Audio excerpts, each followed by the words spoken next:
అందరికీ ప్రైజ్లాడ్ అండి. అందరూ బాగున్నారా? ఈరోజు మరొక దేవుని వాగ్దానంతో మనం ఈ రోజును ప్రారంభించాలని నేను ఆశపడుతున్నాను. దేవుని వాగ్దానము మత్తయి సువార్త 6వ అధ్యాయము 15వ వచనము.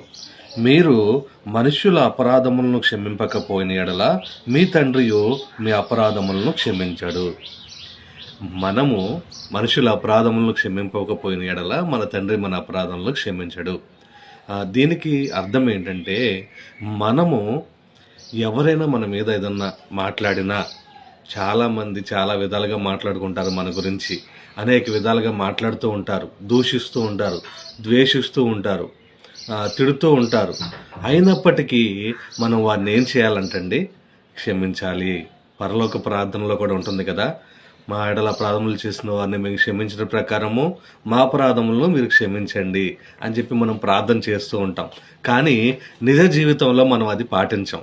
మన మీద ఎవరన్నా మాట్లాడుతున్నారంటే మనం ఇంకా దానికంటే హెచ్చుగా మాట్లాడతాం, వారిని ద్వేషిస్తూ ఉంటాం, దూషిస్తూ ఉంటాం. కానీ మనం వారిని ఏం చేయాలంటండి? క్షమించాలంట. దేవాతి దేవుడే క్షమించాడు కదండి. ఆయన్ని సిలువ వేసినప్పుడు ఆ సిలువ వేసిన వారిని కూడా వీరేమి చేయుచున్నారో వీరెరుగరు గనక వీరిని క్షమించండి. వాళ్ళు చేసేది అపరాధమే, దోషమే. అయినప్పటికీ దేవాది దేవుడైన దేవుడే వాళ్ళని క్షమించాడు. మరి నువ్వు నేను ఎంత అండి? మనము కూడా మన ఎడల చేసిన అపరాధములు, మనుషుల అపరాధములు మనం ఏం చేయాలండి? క్షమించాలి. అలా క్షమించబడినప్పుడే నీవు నిజమైన విశ్వాసివి. అప్పుడు నువ్వు చేసిన అపరాధములు కూడా దేవుడు క్షమిస్తాడంట. ఒకవేళ నువ్వు వారిని క్షమించలేదనుకోండి, నువ్వు వాళ్ళు చేసిన అపరాధములు క్షమించలేదనుకోండి, దేవుడు నీ అపరాధములను క్షమించడు. అలా క్షమించలేదనుకోండి, నీ జీవితంలో ఏమైనా కార్యం జరుగుద్దంటారా? ఏమన్నా కార్యం చేస్తాడంటారా? అపరాధములు క్షమింపబడితేనే కదండి మన జీవితంలో కార్యం జరిగేది. కాబట్టి మనము ఈరోజు ఒక తీర్మానం తీసుకుందామా? మన ఎడల ఎవరైనా సరే ఏ అపరాధము చేసినా మనం ఒక్కటే చేయాలండి, క్షమించడం.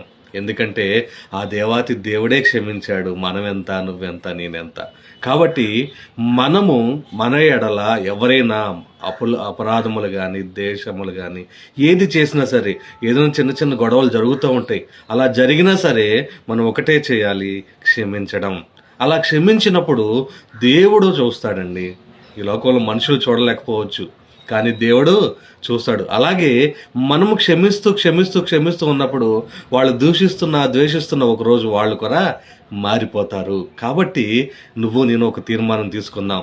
ఈరోజు నుంచి కూడా మనము ఎవరినైనా సరే క్షమించడము స్టార్ట్ చేద్దాం. ఈ కొద్ది మాటలు దేవుడు దీవించునుగాక. చిన్ని ప్రార్థన.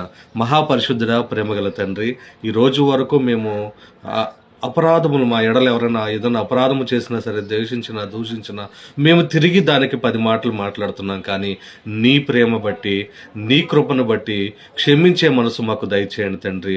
ఒకవేళ మనుషుల అపరాధం మేము క్షమిస్తేనే కదా తండ్రి మా అపరాధంలో క్షమిస్తావు.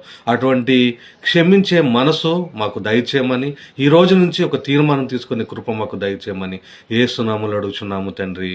ఆమెన్. థ్యాంక్ యూ అండి. Praise lord.